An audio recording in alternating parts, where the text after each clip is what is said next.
Bueno, pues ayer no hubo ni un solo contagiado, al menos oficialmente, en la isla de Lanzarote, contabilizado por las autoridades sanitarias. Una buena noticia que hace que es muy probable que la próxima semana ya Lanzarote pueda entrar en la fase 2, pasar de la fase 3 actual a la fase 2. Buenas tardes, estamos en Café de Periodista y como siempre saludamos a todos los oyentes de Lancelor Radio y también a todos aquellos que nos ven a través de internet. Don Manuel García Dene, buenas tardes, bienvenido y muchas gracias. Hola, buenas tardes, Jorge. Don Manuel, buena noticia, simplemente un titular. ¿El que hayamos tenido un cero contagio significa algo? Hombre, evidentemente significa que no ha habido ningún contagio, pero además no, eso no significa, eso es lo que eso es lo que ahora hay que ver lo que puede significar.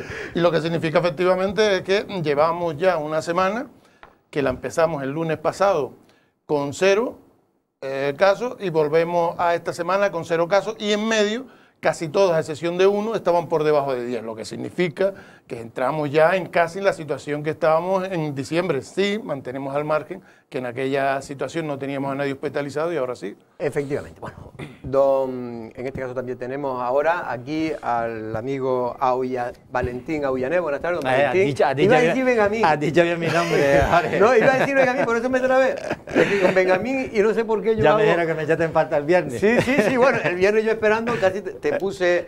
No a caer de un burro, pero sí de un camello. Y que dije, en este caso, digo, hombre, don Valentín, se avisa un poquito antes. Y usted me había avisado una semana. Don Jorge, ¿te acuerdas que te había avisado que me iba a mal? Por cierto, que en el pero a veces, Valentín, no hay que avisar con tanta antelación. Con tanta antelación, vamos, ya, la próxima te aviso el día anterior. Eso sí, que ser puntual no llegar media hora antes, sino llegar en el momento. Por cierto, que en el avión vine con Iberia Express de Madrid, el avión tenía 240 plazas, estaba prácticamente lleno, a la ida estaba lleno y a la vuelta prácticamente, y a la hora de, ya en la llegada al aeropuerto de Lanzarote, yo creo que más del 90% venían con la PCR hecha ya. Y poquísima gente era la que iba por la segunda fila, que es la que te haces la PCR aquí, que son los residentes, la mayoría porque eso hay no la que tienen aclararlo. hecha. Ahora ya se están haciendo las PCR en el propio aeropuerto.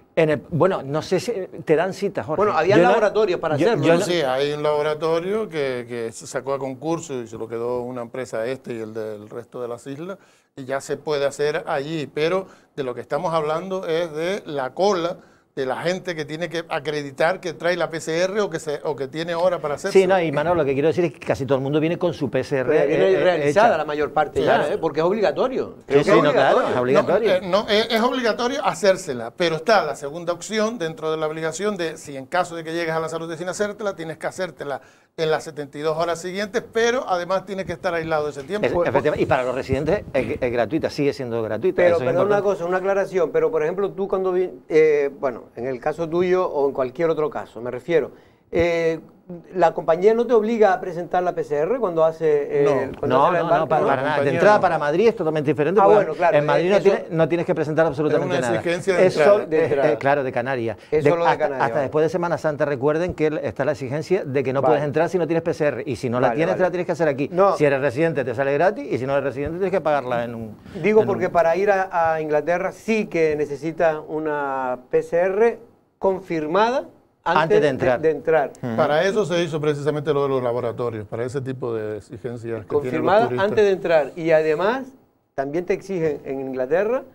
cuando llegas, te tienes que poner en cuarentena. Y, aunque sea positivo, y luego aunque sea negativo. Y después tienes que hacerte otra PCR allí. Y entonces ya cuando te dé negativo de nuevo, entonces ya es cuando te permite, en fin, poder salir tranquilamente por las calles, que allí, por ejemplo, el tema de la mascarilla no son tan obligatorias al aire libre como es aquí. Se recomienda, pero no es una obligación cuando no son espacios cerrados o concurridos, ¿no? Cuando usted pasea por el parque o pasea por las calles donde no hay mucho tráfico, puede ir sin mascarilla. Ayer mismo aquí Luis Serra decía que efectivamente, que esto se ha hecho realmente que pasear, que ir por la playa, si usted está solo, pues es una tontería ir con mascarilla, pero que estos tipos de cosas se hace para evitar que se pueda camuflar o haber, digamos, para la policía a la hora de multar y tal, puede haber escapar todo el mundo, ¿no? Decir, no, es que estoy aquí al aire libre, tal, no. En fin, y lo han acotado a sabiendas de que efectivamente cuando usted pasea solo o con poco o en un sitio donde Lo hay que poca pasa es gente, que, claro, no es necesario. que yo creo que también es preservando el principio de cautela. O sea, usted puede partir del hecho de que va a estar solo y salir sin mascarilla, pero en cualquier momento puede interactuar con otra persona y si no lleva la mascarilla es donde se convierte en situación de riesgo. ¿Por qué? Porque la principal forma de contagio, según han determinado ya todos los estudios, no es por contacto con Sí, masa. como se creía al principio. Exacto, que se gastó un montón de dinero desinfectando y demás, y ahora lo que se ha demostrado Hombre, que son desinfectar siempre es bueno. los aerosoles. Por eso, precisamente, que es lo que no entiende mucha gente, no se deja las estancias dentro de los bares. ¿Por qué? Porque ahí permanece sin oxigenar el aire, sin ventilar, y entonces ¿qué pasa? Pues que se contagia todo el mundo. Claro. ¿Por qué? Porque eso se mantiene ahí. A no ser que esté el virus corriendo muy poco, entonces las posibilidades ya son mínimas y entonces hay capacidad de control. Si alguien se contagia, pues rápidamente los seguidores pues pueden, en este caso, detectarlo y cortar rápidamente el brote o que no se extienda, ¿no? Pero eso es cuando hay poco, cuando corre poco. Y la noticia que ayer nos daba aquí Luis Serra, que es el portavoz del comité científico, se lo preguntaba antes también a Manolo, Valentín en este caso, bueno, parece que todos los datos indican que si de aquí al próximo jueves, que es cuando se va a adoptar la decisión en el Consejo de Gobierno de Canarias, no hay un incremento, unos brotes inesperados, pues lo normal es que él dice que lo normal es que ya entremos en fase 2 porque no sería lógico, Sí. ¿no? Que Gran Canaria o Tenerife tengan mucho más que nosotros Es que ahora y estén mismo, en fase 2. claro, ahora mismo por el número de contagios, por la incidencia acumulada, y todos los datos son favorables. Lo único es que, evidentemente, hay creo que 10 pacientes en UCI, más 6, o sea, en la UCI COVID, más 6 creo que es. No, en la planta COVID ya nomás que hay 3. Hay 3, no, o sea, pero en UCI Y hay en 10, UCI sí. hay 10 Exacto. personas, 3 en planta COVID y otros 6 en la UCI que no son COVID. Quiero decir, Sí, esos son 5. claro, 5, ahora vamos. 5, vale. Bueno, con esto qué quiere decir que la planta COVID inicial que tiene este hospital, que ya hemos dicho un montón de veces que se ha quedado corta, y evidentemente se ha quedado corta, por cierto, en la encuesta del Cabildo, en la del centro de datos, en primer lugar en las prioridades de inversión de los lanzaroteños, cuando le preguntan en qué invertiría, está en hospitales, o sea, en infraestructura hospitalaria. Hombre, pero eso... O sea, no, pero quiero decirte que es importante que la gente tiene claro que, además, con esto del COVID, se ha dado cuenta de que una isla como esta, de 150.000 residentes, con una población flotante importante por los turistas y tal, que tenga solo 10 camas habilitadas en un hospital, evidentemente la ratio no la cumple ni de lejos. No solo las camas, sino también el personal, porque no hay personal suficiente para atender a más de 10 camas. Fundamentalmente, ¿qué significa tener 10 camas de UCI? Porque si no, cogíamos todas las camas del hospital y las convertíamos en UCI y se acababa el problema. Que estén equipadas y dotadas con el personal necesario, que es lo difícil.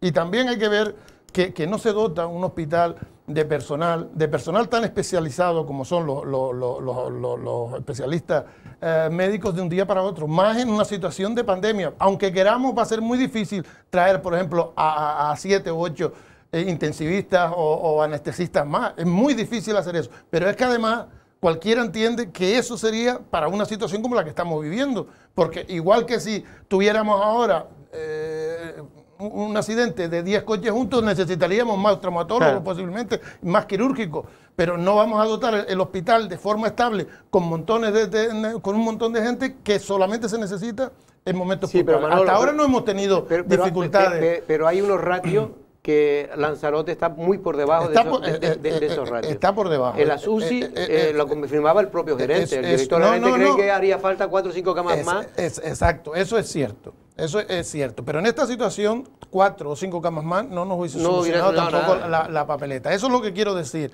Es igual que decía Valentín, y tiene toda la razón, en esa encuesta la gente pone como primer sitio en el que invertir sanidad.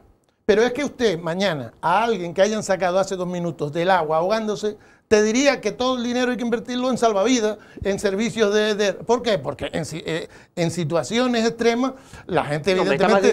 ¿Qué es lo que necesita? Efectivamente, ¿qué es lo que necesitamos en este momento? Pero de todas formas, Lanzarote tiene una carencia importante. Pero una cosa no quita la otra, es lo que decir. Yo creo que tú has puesto los puntos sobre la I, en este caso, para aclarar, pero eso no quita, Manolo, que tengamos ya un hospital de hace... aunque se ha introducido muchas reformas Este hospital, Jorge, no tiene nada que ver con el que se inauguró en el 89. Sí, no, y se han hecho muchas reformas y se ha ampliado y tal, pero un hospital que ya la propia infraestructura, el donde está situado, hace que, por lo menos eso es lo que me dicen a mí varias autoridades sanitarias, que de cara al futuro tenemos que ir pensando ya en un nuevo hospital. Eso es evidente. Para yo comparto de con 6, usted, 7 años tener ya un nuevo hospital. Con usted eso, y además, lo que no comparto es que se estén planteando hacer inversiones, por ejemplo, que si el hospital insular, para hacer una especie de geriátrico, cuando lo lógico sería centralizar todo eso en un gran hospital donde tenga los servicios centrales dispuestos para todo y tenga el materno, geriatría, todo este tipo de cosas, o sea, por una parte el geriatra, por otra parte infantil, materno, por otra parte lo que son urgencias y la residencia. Todo ahí junto con todos los servicios. Pero una gran ciudad sanitaria. Exacto. Una especie de gran ciudad sanitaria que habría que ir buscando ya el sitio, porque por lo visto ni en el Plan General de Arrecife ni lo contempla. De todas maneras, las ratios están ahí por algo, quiero decir, ahora mismo hay una UCI normal, ahora mismo estaría ocupada al 50%, claro. En teoría, si no estuviésemos con COVID, tenemos 5 o 6 personas, claro, en UCI normal. Es decir, y eso sin turistas. Si tuviésemos a los turistas, pues a lo mejor pues, oye, la cosa, digamos, se complicaría un poco más. Y si tienes pues, algún sobre todo porque vienen muchos turistas mayores también. Ese era el miedo cuando empezó la pandemia. Nosotros, con 40.000 personas diarias más, porque eso es lo que tenemos normalmente, 40.000 turistas diarios, y son personas distintas. Eso cuando estamos temporada baja, en alta podemos llegar a 70. Claro, 70, en esa situación, evidentemente tenemos un hospital que se hubiese agotado enseguida, por eso se tomaron decisiones drásticas. Bueno, vamos, pero lo cierto es que la noticia es que ayer no hubo ningún contagio, no sé si se hicieron algún test, me imagino que se habrá hecho algunos, ¿no? Sí. Hicieron test también, pero no se ha detectado ningún también contagio. Es importante que en esos datos porque a veces no se hace ningún test porque nadie lo que sí ha disminuido es el número de test. ¿Por qué? Porque hay un protocolo para hacer un test. No es que usted vaya por la calle rifando los test y se hace, hoy tenemos que hacer 1000, pues venga. No, o sea, ¿cómo se hace? Por una parte están los de seguimiento de personas que tienen síntomas. Lo segundo son los contactos estrechos de aquellos que dan positivos. Y después están los cribados que se hacen a la gente que va a entrar en la isla, a aquellos que van a tener alguna actuación médica y demás. Dentro de ese foro que se hace, los que se necesitan, pues salen unos casos y otros. Lo que sí hubo durante un tiempo fue, inicialmente, cuando estábamos en el peor momento, se llegaron a hacer hasta 700. Sí. Y de 700, normalmente, primero se hacían 700, después 500, después 300, después sobre 100.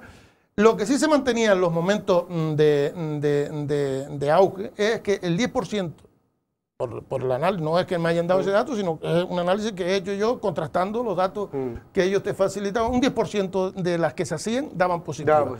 Ahora estamos mucho mejor, porque si da 0, significa que si se hubiesen hecho 10, lo lógico es que diera una positiva. Digo, pues no da ninguna. Lo que sí que es importante es que se dé también los datos de las PCR que se hagan, porque efectivamente es indicativo bueno, si se hacen menos PCR, tiene una explicación, es decir, tiene una explicación porque, de entrada, no en el seguimiento, en el cribado, se supone que no hay contagios de grupos que tienes que... Entonces, pero bueno, que estaría bien que también en los datos que se dan sobre, bueno, incidencia acumulada, contagios, se dé también el número, como se hacía antes, el Servicio Canario de Salud daba a nivel regional el número de PCR. Lo sigue dando, creo que lo dan una vez a la semana, pero en cualquier caso da lo mismo. Lo cierto es que, lo decía ayer Luis Serra, el portavoz científico del Comité Científico del Gobierno de Canarias para el COVID-19, y es que ahora estamos lo que se llama, el virus está contenido en lo que es la isla de Lanzarote. Es decir, ¿qué quiere decir eso? Que simplemente ahora mismo el virus no está corriendo como corría hace un mes.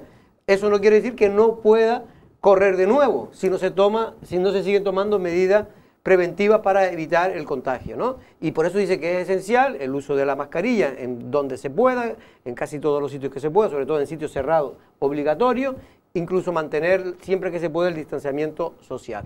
Con esas cosas, pues se puede seguir conteniendo el y sobre todo, Jorge, yo creo que es importante lo que estás diciendo, porque lo que se va a disminuir son las restricciones de movilidad. O sea, vamos a poder movernos más, vamos a poder ir a más sitios, vamos a tener cosas más abiertas, pero lo que se está solicitando, en cambio, es que se refuerce el esfuerzo de control de nuestras medidas. Por ejemplo, ahora hay que tener, como vamos a ir a más sitios, pues con más razón tenemos que ponernos mejor la mascarilla, con más razón tenemos que lavarnos mejor las manos y con más razón tenemos que mantener la distancia social. ¿Por qué? Porque entre esa mayor movilidad nos encontraremos con un mayor número de gente y aunque haya menos casos, la probabilidad de dar con uno es mayor. Claro.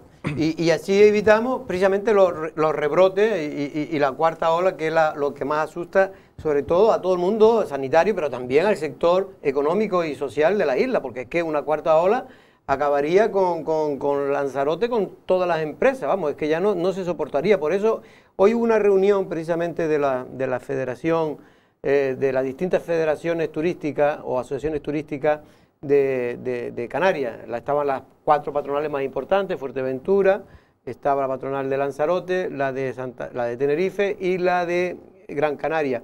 Y acordaron hacer una especie de campaña, Salvar el Turismo en Canarias.com, donde han hecho una serie de exigencias muy importantes para poder intentar que la industria turística, que es la que mueve prácticamente la actividad económica en estas islas, directa o indirectamente la mueve, pues no fallezca en el intento. Es decir, que pueda permitir llegar hasta mediados del verano, que es cuando realmente, no nos engañemos, habrá una vacunación importante en España, en Canarias, y por lo tanto permitirá que los destinos turísticos de nuevo empiece a emerger, ¿no?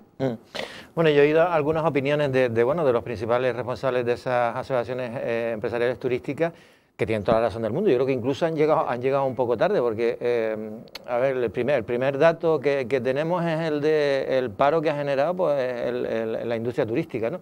Lanzarote ya sabemos cómo está, ¿no? 20.000 parados ahora mismo, según los datos de febrero, ¿no? Casi 20.000 y otros 20.000 en ERTE. Y claro, lógicamente lo que se han quejado los empresarios turísticos es que han tenido que seguir pagando impuestos mientras tienen cerrados sus establecimientos y hay turismo cero, con lo cual han tenido lo que han hecho hoy es llamar, aparte de una campaña, digamos, para visibilizar más una situación que ya tenemos todo el mundo claro, menos parece que la administración, que todavía ni siquiera ha aprobado las famosas ayudas ni un plan especial para el turismo. Creo que los 11.000 millones los han dejado para el Consejo de Gobierno del Viernes porque no se ponen de acuerdo y claro, lo que han hecho es una llamada de auxilio ya prácticamente, que yo incluso creo que hasta llega tarde, teniendo en cuenta que ellos han seguido pagando, los empresarios turísticos han seguido pagando los impuestos, teniendo cerrados sus establecimientos y los trabajadores están o bien en ERTE o muchos en el paro, ¿no? Con lo cual la situación es bastante agobiante. Vamos a ver un poco el resumen de esa rueda de prensa que daban hoy a toda Canarias, vía telemática, las principales patronales turísticas. Aquí habla, en este caso, Susana Pérez por Asolán. No aguantan más y se han unido para alzar aún más su voz. Las principales patronales hoteleras de Canarias, entre las que se encontraba la Federación Turística Lanzaroteña, realizaban esta mañana una reunión para centralizar la misma petición. Solicitar a los ayuntamientos de zonas turísticas la exoneración de tributos como el IBI o tasas como las de la basura a las empresas que están cerradas o mermadas por la situación. Queremos visualizar la gravedad, ¿no?, de esta situación, bueno, y una situación que, como bien decimos en esta campaña, da miedo. Tenemos hoteles vacíos, establecimientos de restauración vacío, solo hay que ver las calles también, las playas, y por tanto la ayuda por parte de las administraciones públicas tienen que darse en todos los niveles, ¿no? Y en estos momentos, bueno, pues la unanimidad, ¿no?, del sector turístico empresarial, pues hace que reclamemos sin lugar a dudas ese llamamiento a los ayuntamientos de las islas y muy en particular a los turísticos, donde bueno, pues una parte importante de sus presupuestos es mantenido gracias a la recaudación de los tributos de las empresas turísticas. En estos momentos, como digo, aún nos quedan meses por delante de desierto turístico y por tanto necesitamos también de su contribución para ayudar a las empresas a mantenerse de una manera pues hibernada y que bueno, pues no terminen cerrando muchas de ellas de manera definitiva. Esto sin lugar a dudas pues supondría, en el caso de llevar al cierre definitivo de muchas empresas, supondría pues que bueno, la destrucción de empleo y la imposibilidad, ¿no?, de recuperar por tanto a estas personas que en el archipiélago Canarias llega hasta 90.000 personas aún en ERTE, de todos los sectores, pero principalmente el sector turístico.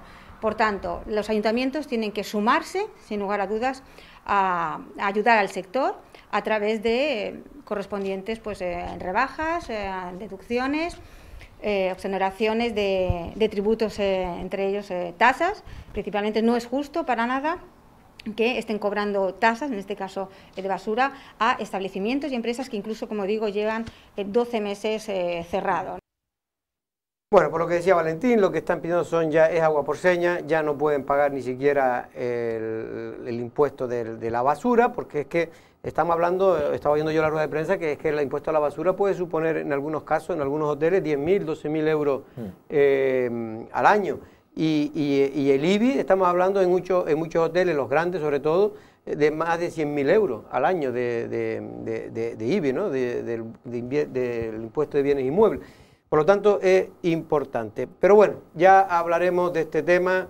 Ayer dijo Román Rodríguez que ya habían ayuda, que dentro de un mes ya empezarán a pagar el IBI de los hoteles durante el año 2021.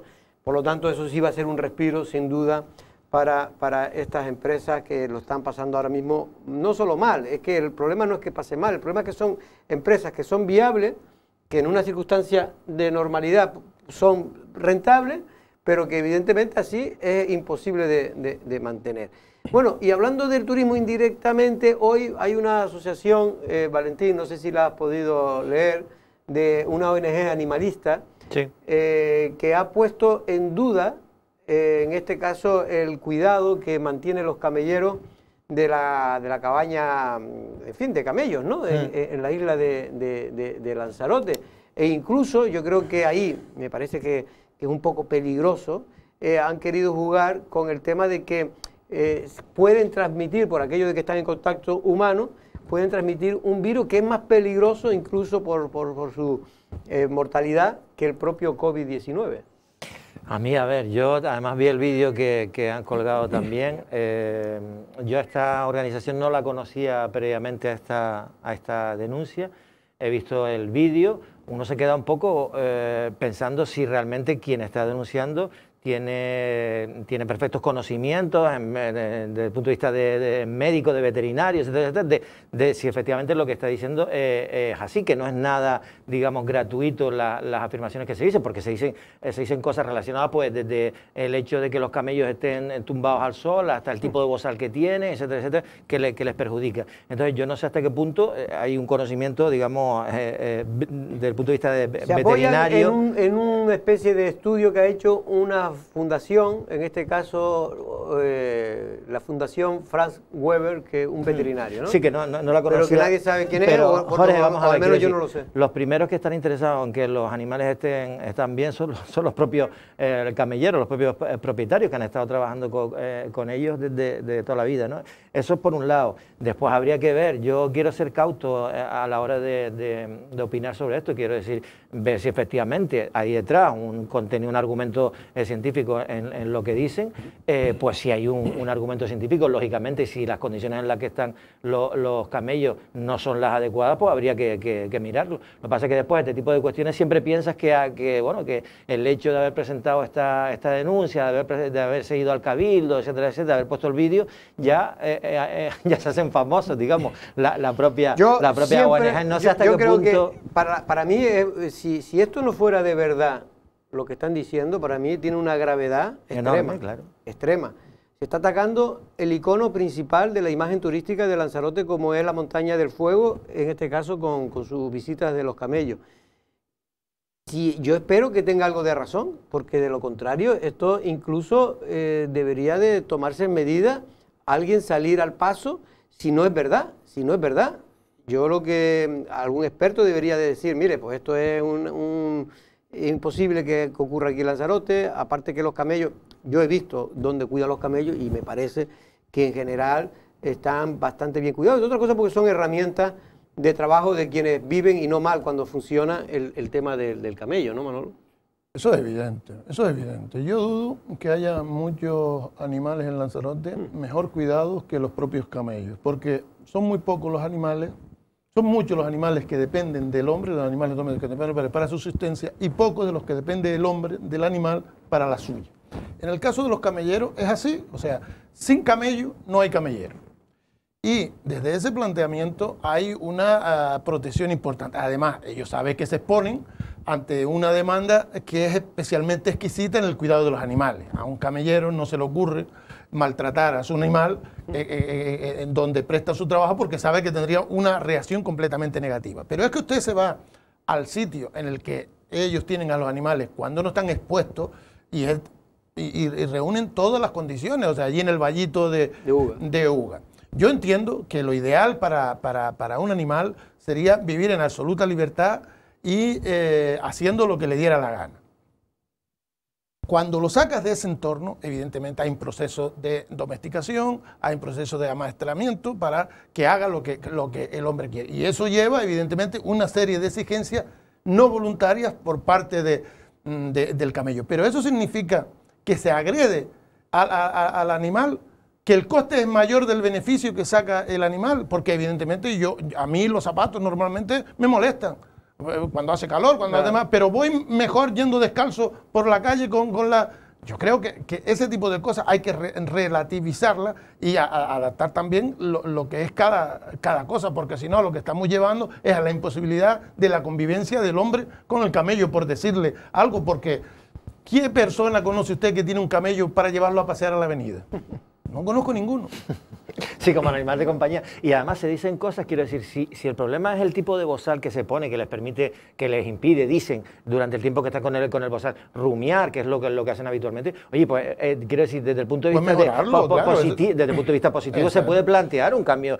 No, es que salen imágenes que efectivamente se ven en el Valle de Uga, donde están los camellos, están ahí fenomenal, y dicen que la mayoría del tiempo están de pie y bebiendo agua, mientras que cuando están en la montaña están tumbados y al sol, pues lógicamente, claro, porque están esperando que vengan los turistas. ¿No? Vamos a ver precisamente, porque hoy hemos ido a la rueda de prensa donde se han dicho estos ataques a la cabaña de camellos de la isla de Lanzarote. Un informe realizado por el veterinario David Perpiñán sobre el estado de los camellos en Lanzarote ha atacado directamente a uno de los símbolos turísticos de la isla. El estudio, encargado por la Fundación Franz Weber y apoyado en Lanzarote por la Asociación contra el Maltrato Animal ADEMAL, denuncia el estado de los dromedarios utilizados para dar paseos turísticos en determinadas zonas, principalmente en Timanfaya. Perpiñán señala, entre otras cosas, la falta de sombra para el descanso de estos animales, así como el excesivo peso al levantarse desde el suelo con dos turistas encima. Los camellos están durante muchas horas con un bozal, lo que les provoca no solo molestias, sino que no pueden realizar adecuadamente el comportamiento normal de la rumia. Esto lo vimos y lo grabamos. Obviamente hay bozales de tela y bozales de alambre. Los bozales de alambre son mucho peores que los bozales de tela. Los animales están sentados sin sombra, sin agua y sin comida durante la mayor parte del día.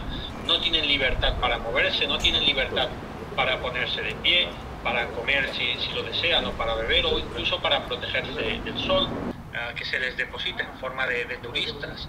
Es muchas veces excesivo. Llegamos a valorar y a ver ocasiones en las que el peso que se ponía sobre un dromedario era superior al 50% del peso de ese animal.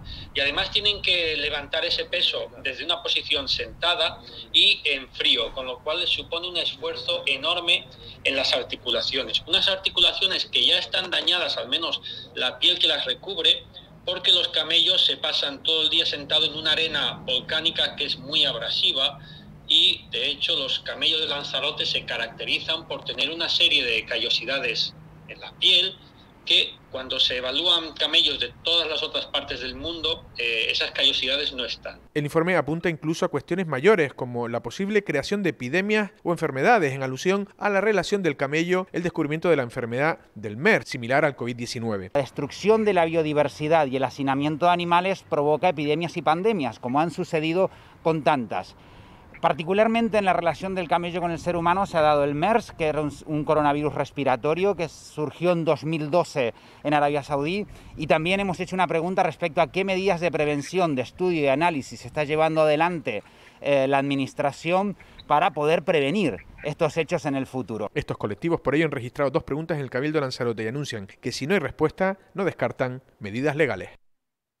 Yo de todas maneras siempre digo que menos mal que esta isla es multicultural y han venido un montón de gente de fuera, ¿no? Vamos a hablar digo que ha venido mucha gente de fuera, oye, aportando su granito de arena. Vamos, porque si no estaríamos arruinados esta isla, ¿eh? Si no llega a venir tanta gente de fuera y sobre todo de la península, estaríamos arruinados. ¿Cómo valora el sector camellero este comunicado? Vamos a hablar con uno de ellos, en este caso con Toño Morales. Toño, buenas tardes. Hola, buenas tardes. Bueno, Toño, creo que ya tienes conocimiento de que ha habido esta especie de denuncia pública realizada por una ONG animalista basándose en un informe de un veterinario. ¿Cómo le ha sentado esto al sector camellero? Bueno, yo lo acabo de ver, ¿no? Tú imagínate cómo sienta eso, porque viendo lo que he visto en el vídeo, es que he visto cosas que te las puedo enumerar, por ejemplo, las callosidades, sí, donde los camellos nacen con ellas, todos los puntos de apoyo donde el animal se funda, se tuche, todo nace con esas callosidades, ¿no? Y luego al cabo del tiempo que van creciendo, pues se van haciendo más grandes. Sí. Y luego, a ver, otras cosas, los álamos, son imágenes que allí ya no se dan en las montañas del fuego, porque no se utilizan esos álamos ni esos cabrestos de hierro, ¿sabes? Que te quedas un poco con el trabajo. Es como si fuera una falta de ignorancia o que quieren hacer daño. Porque, sí, por ejemplo, allí trabajan por lo menos 200 y yo no sé cuántos camellos. Y luego se dividen en grupos, depende de la gente que venga, ¿no? Y si es un desconocimiento del trabajo que hace, pues si quieres, por ejemplo, sí, un día de trabajo de un animal, sí, o yo te lo digo por mis camellos, cuando antes de estar en la pandemia, ¿no? Porque ahora prácticamente no trabajan, o llevo un año sin trabajar. Pero, por ejemplo, allí trabajan 220, 230 camellos, que cuando viene, por ejemplo, cuando está en su apogeo el turismo, más o menos en verano, sí, mis camellos igual trabajan 3, 4 días, y dan 2 viajes, 3 viajes que son 20 minutos cada uno, ¿no? O sea, que dicen unas cosas que la arena abrasiva, o que están horas y horas sin comer, pero vamos a ver, la labor de los camellos cuando van a las montañas del fuego, claro, cuando está el turismo, pues salen desde por la mañana de aquí de Uga, y se pega una hora y pico caminando, o sea que el servicio en las montañas del fuego empieza a las 9, 9:30, 10, cuando empiezan a ver a la gente, ¿no? Y están los camellos, por ejemplo, a la 1 de la tarde, la mayoría de los camellos, yo te digo una cosa, que por ejemplo van 150 camellos, o 180 camellos, por ejemplo, cuando hay más gente. La mayoría de los camellos, a la 1:30, 2, o a la 1, se van para casa, y se queda un pequeño grupo todos los días diferentes. Sí, igual mis camellos trabajan 3, 4 días a la semana, o 2 días, o depende de la gente que venga, ¿no?, de temporada. Que es que dicen unas cosas, es que me siento indignado, claro. Bueno, y me imagino que ahora mismo los camellos realmente tienen algún tipo de... ¿Ustedes han detectado algún tipo de enfermedad? Porque se habla de que puede transmitir un virus tan peor que el COVID-19. No, vamos, bueno, de hecho se estuvieron analizando los camellos porque, vamos a ver, no sé si hace 10 o 15 años se detectó el MED o en Arabia Saudí, un virus alemán o algo de eso, ¿no? Pero... Y a partir de eso, pero aquí, por ejemplo, todos los años, de hecho, se le hacen por parte del gobierno de Canarias la campaña de saneamiento ganadero, ¿no? Es decir, que pasan la ITV. Bueno, más o menos. Le hacen las pruebas de sangre para detectar la brucelosis o tripanosoma o las enfermedades que tenga, ¿no? Todos los años. ¿Y van a emprender algún tipo de medidas legales o no legales? Pero en fin, van a defenderse por lo menos, no sé. Pues, porque lo que han dicho ahí es muy grave, ¿eh? Pues ahora mismo, claro, pero ahora mismo te estoy hablando a título personal, tendremos que reunirnos el colectivo, ¿no? Pues no sé, porque te estoy hablando ahora mismo a título personal, ¿no? A mí me decía un camellero que tú conoces, que hablé con él hace un rato, me decía, mira Jorge, es que no vale ya ni la pena, porque son tantos los ataques y la ignorancia con la que se nos ataca siempre, que ya no vale ni siquiera la pena darle publicidad a este tipo de denuncias, ¿no? Porque dice, no sirve para nada, siempre cada cierto tiempo viene alguien que quiere vivir del camello, ¿no? Y yo creo que los que quieren vivir del camello son ustedes, ¿no? Pero vamos a ver, pero sí, pero es que ahora mismo, por ejemplo, estas cosas no le das importancia a quien entiende más o menos de los animales y eso, pero los turistas o los visitantes o los que quieren inventar, pues tienen su miedo, o si tú le dices que te van a contagiar, o lo que decía en el vídeo, que eran peligrosos los animales, pero esta gente de qué va. Yo los invito a que vengan a mi granja, si ellos quieren, cuando quieran, a ver los animales que son peligrosos, o bueno, de hecho, cuántas veces han visto en los vídeos, o yo no sé, o en la televisión, los animales, no sé. Toño, sí, compañero Valentín te va a hacer una pregunta. Yo quería incidir en eso que acabas de decir, que me parece muy importante, porque creo que detrás de esta ONG, que nosotros no conocíamos hasta este momento, hasta esta denuncia, creo que también hay una fundación y que tiene que ver con Alemania, etcétera, etcétera, con lo cual, y los alemanes sabemos cómo son bueno, a la hora de protección de animales, o sea, que tienen una cierta sensibilidad, este tipo de cosas les puede afectar a que se crean esto a pie juntillas y, por ejemplo, esta cuestión de la ruta por Timanfaya no las hagan precisamente por esta cuestión. Quiero decir que la cosa es preocupante. ¿Esta gente se puso en algún momento en contacto con ustedes? ¿Fue a visitar a los camellos? ¿Le dijeron algo o no? No, pero bueno, siendo alemanes, ingleses o españoles, el sentimiento animal que tú tengas, pero si lo dices con mentiras o con ánimo de hacer daño, pues lo que tú dices, no, hace muchos años no, y lo que te iba a decir, no se han puesto en contacto con nadie, ¿no? Esta ONG de aquí de Lanzarote creo que hace poco, nació hace poco, ¿no? Bueno. Lo cierto es que ustedes llevan ya 50 años, han mejorado cada vez mejor, va a ir a mejor las condiciones de los camellos desde que empezó hasta ahora, y es bueno que sigan en ese camino de mejorar siempre la vida del propio animal, ¿no? Y efectivamente yo creo que ustedes son los primeros en cuidar a los animales porque son su herramienta, ya no es por cuestiones ya de moral o de sensibilidad animal, sino simplemente porque es su herramienta de trabajo y no van a llevar unos camellos heridos ni unos camellos enfermos, ¿no? Bueno, herramienta, vamos a ver, es un poco una palabra un poco... Bueno, herramienta me refiero yo que no, sí, por eso te estoy diciendo que, no sé, yo te estoy hablando a título personal y como es nuestro trabajo, los cuidamos, y es que yo invito a quien quiera a venir a la granja y a ver cómo los trato, el trabajo nuestro de cada día. Es que eso es lo primero que tienen que hacer, ¿no? Claro. Pienso yo. Y sobre todo lo que les estará costando mantener ahora esa cabaña camellar sin poder trabajar. Eso creo que eso lo sabemos nosotros, ¿viste? Porque si tú tienes una herramienta la aparcas para allí, nada. Pero esto come todos los días, cuidado todos los días, es que es un poco... Yo creo que hay que tener, ahora lo único que le queda por poner es música clásica, como le pone Juan Francisco, creo que allí a las cabras, ¿no? Sí, claro, sí, por la mañana. Saliendo los camellos oímos la música de las cabras cuando lo están ordeñando y todo eso. Sí. Toño, un abrazo y muchas gracias y mucha suerte. Pues bueno, gracias a ustedes. Venga, hasta luego, señores. Venga. Bueno, pues... que ni siquiera hayan pasado por ahí, quiero decir, ni siquiera se hayan puesto en contacto con ellos, ni nada, y emiten este comunicado, la verdad es que, vamos... yo creo que... sobre todo no es que emitan un comunicado, sino que dan una rueda de prensa, pero el problema no es de ellos, el problema también es que en Lanzarote usted da una rueda de prensa, dice lo que quiere y salen todos los medios. Yo creo que el problema que tenemos también por la carencia de los propios medios de comunicación de la isla, aquí cualquiera dice algo y se publica y tiene trascendencia como si fuera realmente cierto. Yo creo que una cosa como esta, que puede hacer un daño importante a terceros y que no tenemos perfectamente acreditada la personalidad de quien la dice, porque aunque seguramente sea lo que dice y más, en el caso ese, lo lógico es que se contraste esa información, porque estamos hablando de un animal que sí conocemos, dejándonos llevar por una persona que no conocemos. Y sabemos, por ejemplo, aquí hay veterinarios que son llamados incluso del desierto, de la zona para ir a ver los camellos, porque aquí estamos bastante avanzados. El caso de Paco Favelo, Paco Favelo es uno precisamente que efectivamente veterinario de la granja del Cabildo, y que está considerado como uno de los mayores especialistas de camello en toda Canarias, ¿no? Toda Canarias, bueno, puede ser en otro sitio en España, no sé si hay muchos camellos. No, pero y fuera de no, España. pero más bien en llaman, África. Exacto, porque donde está en España el camello, muy poco porque claro, camello, me ser imagino. especialista en camellos en Suecia, pues a lo mejor es fácil. Pero si es en Arabia Saudí hay que demostrarlo todos los días que sabe usted. Todos los días. Pues bueno, esto es lo que hay y así pasa, como dice Manolo también.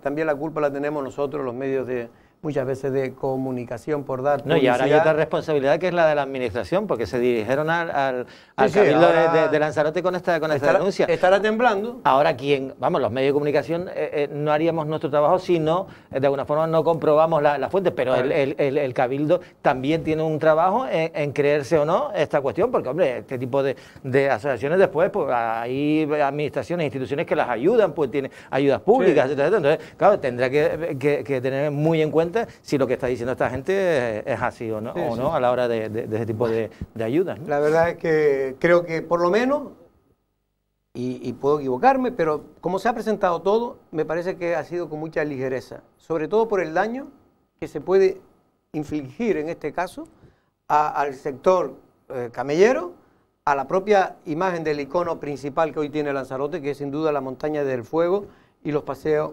turísticos en camello. Vamos, 2 minutos de publicidad y vamos a estar con el que fuera presidente del Gobierno de Canarias, hoy en este caso senador por la Comunidad Autónoma, Fernando Clavijo.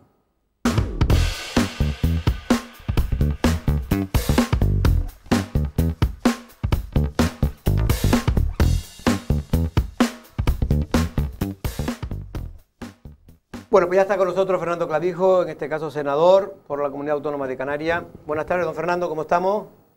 Hola, muy buenas tardes. Don Fernando, usted la última que estuvo por aquí hace un mes y medio, pues dijo que dudaba de que las ayudas en Canarias llegaran y la de España. Bueno, ayer tuvimos precisamente aquí en el programa al vicepresidente del Gobierno de Canarias, Román Rodríguez, y nos dice que ya mañana empieza a poder la gente registrarse para pedir la ayuda, todas aquellas pequeñas y medianas empresas y autónomos.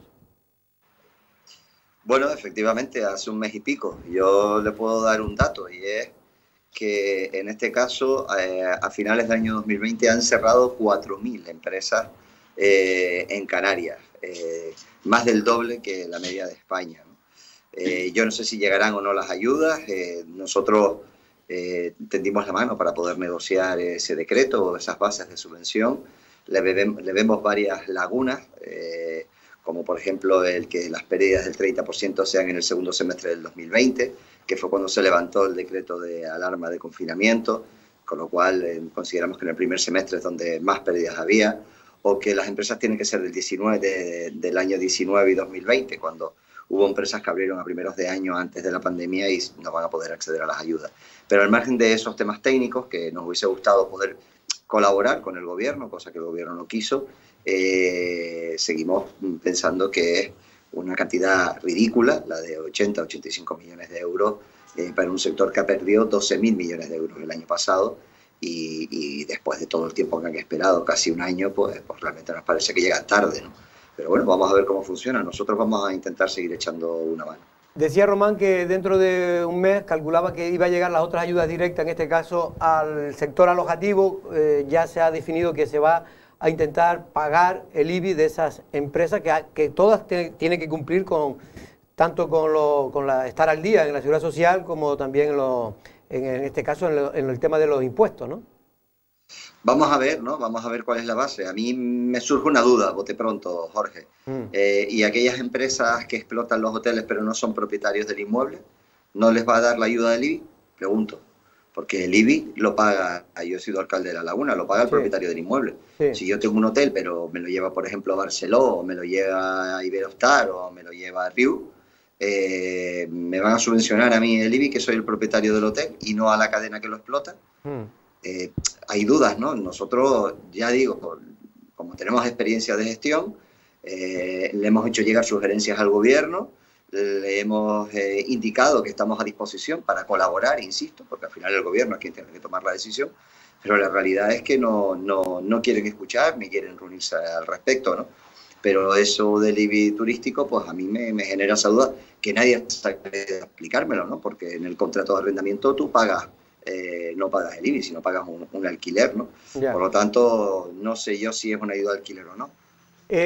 Fernando, tengo entendido, ya me corregirá si no es así, que el gobierno de Canarias, el gobierno de España, perdón, iba a aprobar hoy los 11.000 millones de ayuda para reactivar algo la actividad económica de este país, ayudas directas, en este caso, a la actividad económica, a las empresas. Creo que no se ha aprobado o no se va a llevar y se va a retrasar, creo, para un consejo extraordinario que se va a hacer el jueves o el viernes, creo, ¿no? El viernes. ¿Cómo ve el tema este de 11.000 millones, que también muchos han dicho que es ridículo para el dinero que se ha perdido en este país? Cualquier ayuda es buena, Jorge. El problema es que, a ver cómo lo explico, cuando se improvisa, cuando no se habla con los sectores, cuando prevalece la publicidad y la propaganda, pues realmente es complicado acertar, ¿no? Y yo pongo un ejemplo, los ERTEs han estado muy bien, es una ayuda al trabajador, y los ERTEs, bueno, estaban en la reforma laboral y han permitido que lleguen renta a muchos trabajadores que la empresa ha visto cerrada su actividad. Pero, ¿se está salvando el puesto de trabajo? Yo creo que no, el puesto de trabajo se tiene que salvar con las ayudas directas, porque ese trabajador, si la empresa cierra, no tiene un puesto de trabajo al que volver, y el ERTE se convierte en desempleo, ¿no? Por lo tanto, aquí a lo largo de toda la pandemia, que se han tenido que tomar decisiones sanitarias duras y complejas, nosotros las hemos apoyado, algunas no las entendíamos o no las compartíamos, pero no íbamos a discutir porque eran momentos de cerrar filas con las instituciones, aunque nosotros estuviésemos en la oposición. Hemos querido ser leales con Canarias, leales con Lanzarote, para quienes nos están viendo, pero la realidad es que la ausencia absoluta de ayudas a las empresas para conservar los puestos de trabajo es lo que está motivando que en Canarias se destruya 4 veces más empleo que en la media de España. Y esa es una muy mala noticia. Luego, las ayudas de los 11.000, da la sensación de que fue una ocurrencia del señor Pedro Sánchez en una sesión de control del Congreso, que no sabía nadie del gobierno, probablemente no lo sabían ni las patronales ni los sindicatos, y que ahora deprisa y corriendo, ante un anuncio, pues van a hacer, no se sabe bien el qué, ¿no? Y fíjese, si no se sabe bien, que no lo habían pactado ni los socios de gobierno. Y este Consejo de Ministros se retrasa, y se retrasa básicamente porque la otra parte, que es Podemos, no está de acuerdo o tenía un desconocimiento absoluto de esa iniciativa. No se puede, con un asunto tan serio, improvisar de esta manera, porque es que al final quienes salen perjudicados son los ciudadanos, ¿no? Y eso es lo que estamos viendo, tanto en el gobierno de España como en el gobierno de Canarias. Valentín Ollanet. Sí, señor Clavijo, ¿qué tal? Buenas tardes. Bueno, yo quería Buenas tardes. Yo le voy a poner el balón en el punto de penalti y usted dispara si quiere. Sé que lo que le voy a comentar no es de su agrado, pero quería saber su opinión al respecto de la crisis que ha vivido el Partido Socialista y que ha terminado, al parecer, que sí ha terminado, que no lo sé, con el hecho de que el señor Blas Acosta vaya a la Viceconsejería de Economía del Gobierno de Canarias, a cambio, al parecer, de que se esté calladito, y por otro lado, que una persona que usted conoce muy bien, que es el señor Santiago Pérez, sea finalmente el senador Santiago Pérez, que recordemos, los oyentes lo saben también, que fue la persona que le denunció a usted en el caso Reparos, etcétera, en dos ocasiones, ¿no? en dos ocasiones además. Que esté el señor Santiago Pérez en la misma Cámara, que usted me da que no va a ser plato de buen gusto. ¿Qué opina, señor Clavijo? Bueno, yo en cuanto al senador, el Partido Socialista es quien tiene que proponer y por lo tanto absoluta respeto con las decisiones, ¿no? Si el Partido Socialista considera que el señor Santiago Pérez es la persona idónea para representar los intereses de la comunidad autónoma en el Senado, pues nada que decir, les toca a ellos, ¿no? Por lo tanto, yo ahí no valoro los candidatos. Y en cuanto a lo del señor Blas Acosta, yo creo que la viñeta de Padilla define perfectamente la actuación del presidente del gobierno de Canarias y de Blas Acosta, ¿no? Lo que hoy el genial Padilla es capaz en un solo bocadillo de su caricatura, pues definir exactamente lo que yo puedo opinar, y me da la sensación que la amplia mayoría de la ciudadanía en Canarias. Lo dice porque ha sustituido, creo que a una mujer, ¿no? Sí. Hombre, para solucionar un problema interno del Partido Socialista de promesas, el Día de la Mujer cesa a la viceconsejera de Economía para nombrar al señor Blas Acosta como viceconsejero de Economía, ¿no? Que de luego me da que el cese no viene por motivos ni técnicos, ni de baja cualificación, ni de, en fin, que podemos tener nosotros nuestra opinión respecto a lo que han hecho en Economía en este último año, en estos 2 años de gobierno. Pero el cese no viene motivado, o sea, al final acaban cesando a una mujer para él poder resolver un problema interno del PSOE utilizando lo que es el gobierno de Canarias en una situación como la que nos está tocando vivir. En fin, bonito no es. Pero, señor Calvijo, una cuestión. El hecho de que el Partido Socialista nombre a Santiago Pérez como senador por la comunidad autónoma, que ha sido, bueno, así que con usted ha tenido una manía persecutoria, evidente que lo ha llevado en varias ocasiones a los juzgados. ¿No rompe cualquier puente de acercamiento o de buenas relaciones entre el Partido Socialista y Coalición Canaria? Nosotros, las fuerzas políticas se tienen que entender, y nosotros, a pesar de que obviamente este gobierno no nos gusta y consideramos además que este gobierno no está dando la talla en Canarias, ni con la planificación de lo que viene en el futuro, que va a ser muy complejo, ni siquiera articulando las medidas necesarias para poder paliar, y eso que le hemos presentado casi 400 iniciativas para paliar la crisis y la sangría, que tiene que ver mucho con la destrucción de empleo que viene derivado del cierre de las empresas. Pero una cosa es eso, y otra cosa es que los partidos se componen de personas, y a lo mejor los temas personales yo nunca los llevo al terreno de las negociaciones políticas. Los partidos se entenderán, al menos Coalición Canaria opina así. Las personas estamos en un segundo plano. Primero está la organización, y nosotros, en defensa y en beneficio de Canarias, nos vamos a entender con todo partido, toda organización o toda persona que consideremos que sea necesaria. Y las personas ocupamos un segundo lugar ahí. Por lo tanto, para hablar de Canarias, para mejorar a Canarias, los puentes siempre van a estar abiertos por Coalición Canaria, porque nacimos para eso. O sea, es que nosotros nacimos para defender a Canarias, frente al desprecio, al ninguneo y al abandono de Madrid. Cosa que, por otro lado, es lo que está ocurriendo ahora mismo en temas como inmigración, o en temas como, por ejemplo, con las promesas del plan de rescate turístico, o con los recursos que tienen que venir a Canarias. Manolo García Deni. Buenas tardes, Fernando. Yo quizás iba a ir por el tema que usted planteaba al final, que es el problema migratorio que tenemos en Canarias, y que tampoco se encuentra solución. Esos puentes que usted está dispuesto a poner para entenderse con aquellos que piensan distinto son los que faltan precisamente para que los emigrantes que llegan a Canarias puedan salir para el resto de Europa. ¿Se ha avanzado en algo a pesar de las frecuentes intervenciones que ha tenido usted? No, porque la voluntad del gobierno de España es dejarlos aquí. O sea, hace 2 semanas le preguntaba yo directamente al ministro Marlaska, ¿no? Y me lo dijo claramente en la respuesta en el Senado. Aquí solo van a salir los especialmente vulnerables, que son los refugiados políticos y los perseguidos por circunstancias de persecución por su condición sexual o por sus creencias políticas o religiosas, y los que se pueden repatriar. El resto se queda aquí. Lo estamos viendo con los menores, 2.700 menores que están que asumir la comunidad autónoma, y esa es la política del gobierno de España. Y digo que es la del gobierno de España porque ellos han intentado echar balones fuera diciendo que es Europa, pero la realidad es que nosotros, a través de nuestra eurodiputada, nos pudimos dirigir a la presidenta de la Unión Europea, y la presidenta de la Unión Europea nos contestó por escrito que los responsables en territorios especialmente frágiles, como es el caso de Canarias, como región ultraperiférica, es el Estado miembro, es decir, es España quien tiene que tomar las decisiones para paliar esos efectos y cómo tiene que distribuir esa carga en el resto del territorio.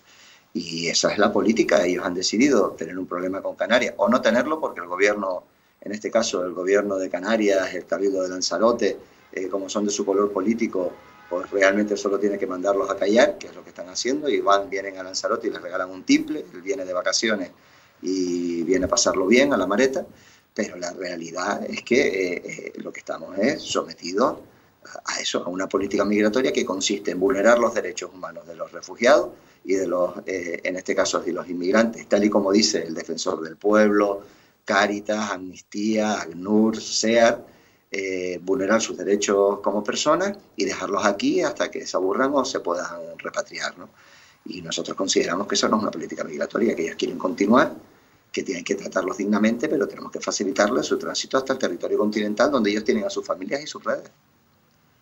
Fernando, ya para terminar, hoy, no sé si, me imagino que sí tienes conocimiento, se ha reunido a las patronales turísticas de las 4 islas que más turismo tienen en Canarias, y en este caso han decidido pues emprender una campaña, Salvemos el Turismo Canario.com, donde de alguna manera vienen a transmitir a la sociedad la importancia que está teniendo, que tiene el sector turístico en la actividad económica, y la situación en la que se encuentra, ¿no? Un poco lo que usted comentaba al principio.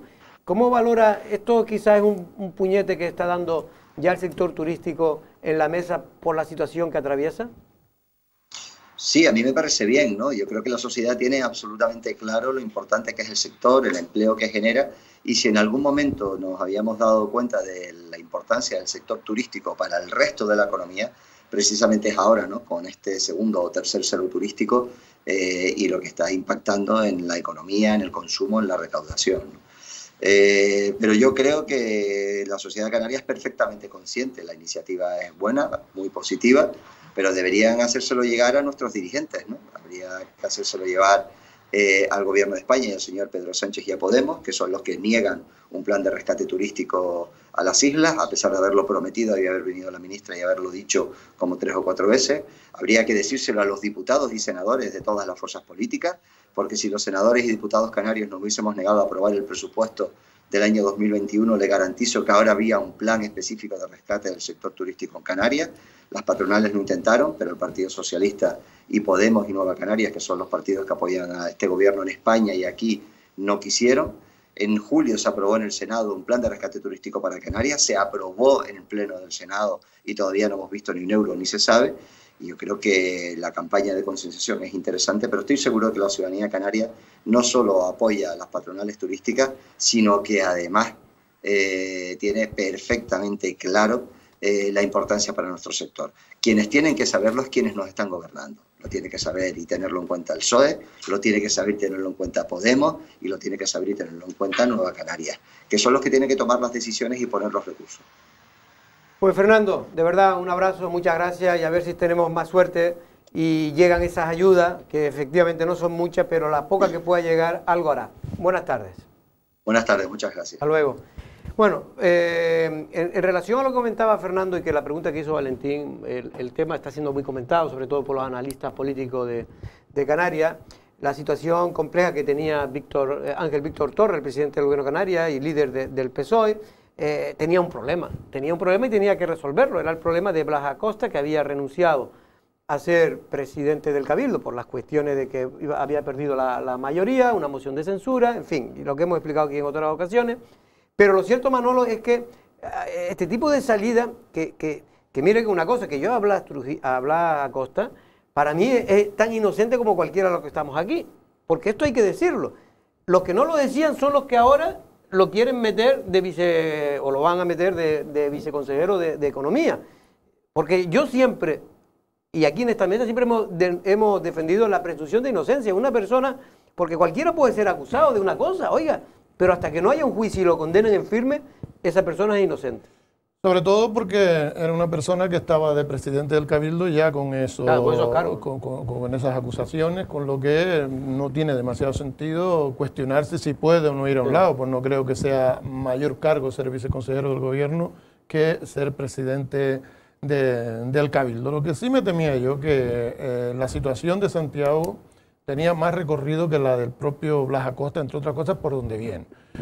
No hay que olvidar que Santiago estaba fuera del Partido Socialista. Hacía 10 años. Se llegó a un acuerdo para que reincorporarlo a la organización. Y está claro que en ese amaño de esa situación, pues evidentemente ya hubo ofertas con las que después no se podía dar marcha atrás. Me da que Blas Acosta, al llegar a su situación, ya se encontró con esa cama hecha.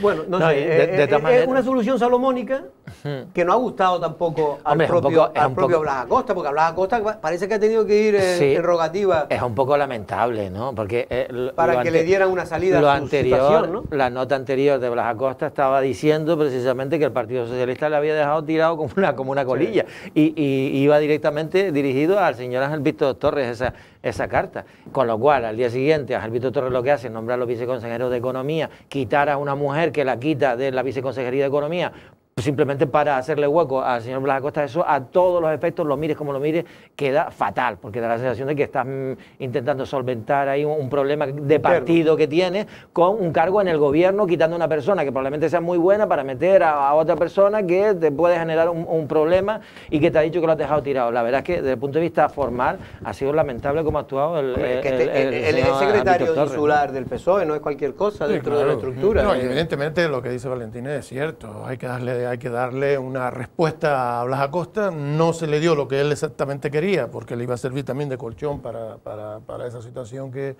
tiene, y algo había que darle, y se le dio lo que en ese momento creyó que era lo más fácil darle y que alcanzara sus propias expectativas, pero no deja de ser una solución institucional a un problema del partido. Casimiro Curbelo el otro día decía aquí que bueno, que él no se metía en estas cosas, pero que como diciendo que esta crisis interna no tiene por qué afectar al gobierno, es decir, que la resuelva el PSOE sin tener que enterarse. No, ni creo que vaya a afectar al gobierno. No digo lo que es el pacto del gobierno. De hecho, ninguno de sus socios ha dicho ni mu. No, porque me da que todos están muy contentos y las opciones que tienen, el resto, el que más opciones tiene de llegar a un acuerdo fuera de ahí, aparte del propio Casimiro, es el Partido Socialista. Sí. Quiero decir que el resto de sus socios, ante cualquier jugada que haga, bueno, también está en el caso de Nueva Canarias, que podría jugar a otra cosa y tal, pero me refiero fundamentalmente a aquellos que por su ultrasensibilidad podrían ser críticos. Ahora mismo lo tiene más complicado, pero en cualquier caso, insisto, yo siempre me asombro de la capacidad que tiene el Partido Socialista al final para arreglar los problemas, y porque en otros sitios, en otros partidos, estas cosas crean un cisma de mucho cuidado, pero esto ya mañana estará resuelto y bien resuelto por parte del Partido Socialista.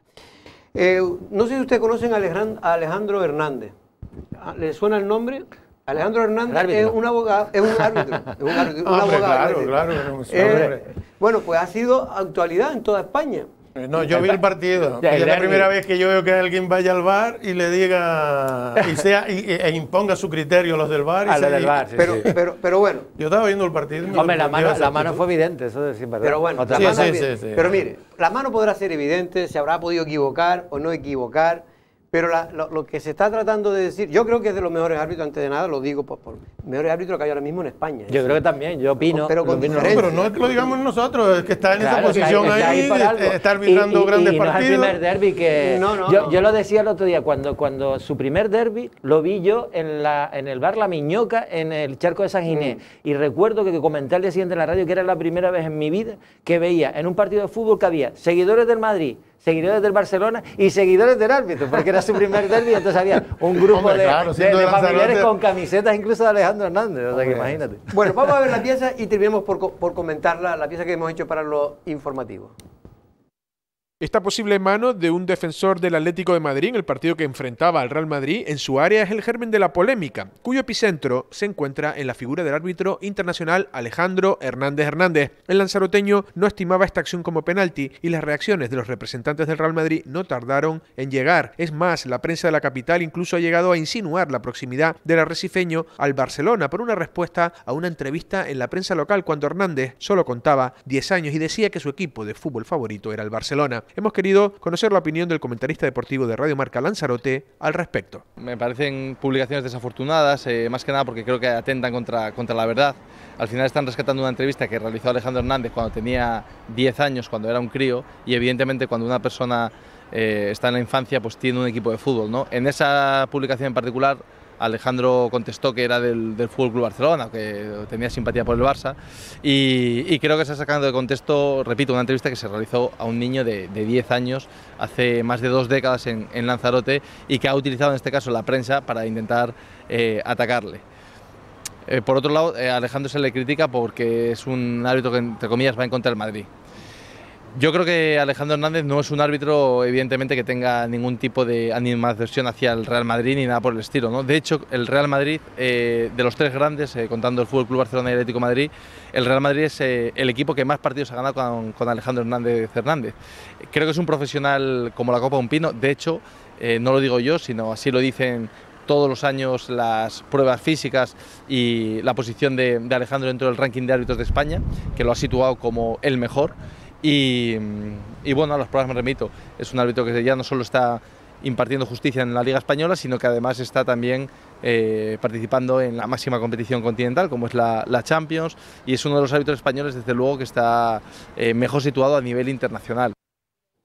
Bueno, en cualquier caso, para los madrileños se equivocó, evidentemente, y para el resto del país no se equivocó. Pero en cualquier caso, insisto... Yo creo que esta vez hasta los del resto del país estaban de acuerdo porque le interesaba al Barcelona que ganara el Madrid. O sea que esta vez... Pero en cualquier caso, yo lo que siempre digo, ¿usted cree que un árbitro que está jugándose su prestigio ve una jugada y si él ve que es penalti no la canta? Él la canta. Es lo que pasa que aquí hay un lío con el tema de las manos y el VAR, que lo han cambiado tantas veces que ya nadie sabe lo que es mano y lo que no es mano dentro del área.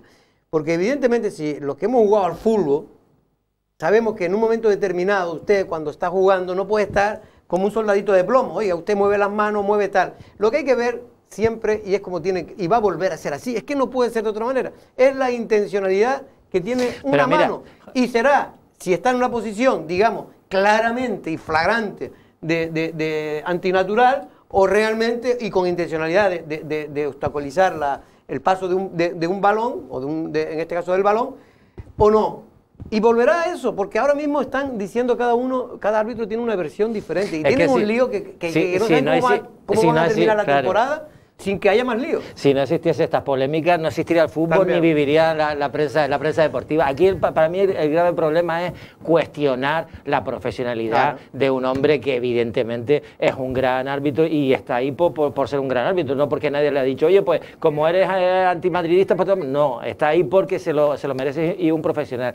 Pero si no hubiese polémica sobre este tipo de jugadas, el fútbol no existiría. A mí lo que más gracia me hace es que hay gente, porque el fútbol es una cosa de pasión, ¿no? Y hay gente que ve lo que no hay, incluso, pero lo ve y ustedes creen que es mentira. No, él lo está viendo, ¿no? Y uno de estos es un tal Roncero que trabaja, creo que para el A. Y la gente le hace más caso a Roncero, que ese ve hasta los penaltis cuando ni siquiera cuando no estaba ni la pelota ni dentro. La pelota en el área. Que Roncero Oiga, y la gente dice, no, es que lo dice Roncero. No es comentarista, es un fanático del Madrid. Entonces, y de hecho el periodismo deportivo es el único, como bien sabemos nosotros, que se permite el forismo, es un periodismo de parte, siempre. Es decir, la gente de la escribe para la gente del Madrid y el mundo deportivo. Vaya usted a retransmitir un partido de la selección española en la que diga que Alemania es la que tiene razón, pues estamos fastidiados. Efectivamente. Bueno, pues nos tenemos que ir. Por cierto, que ayer se celebró el Día de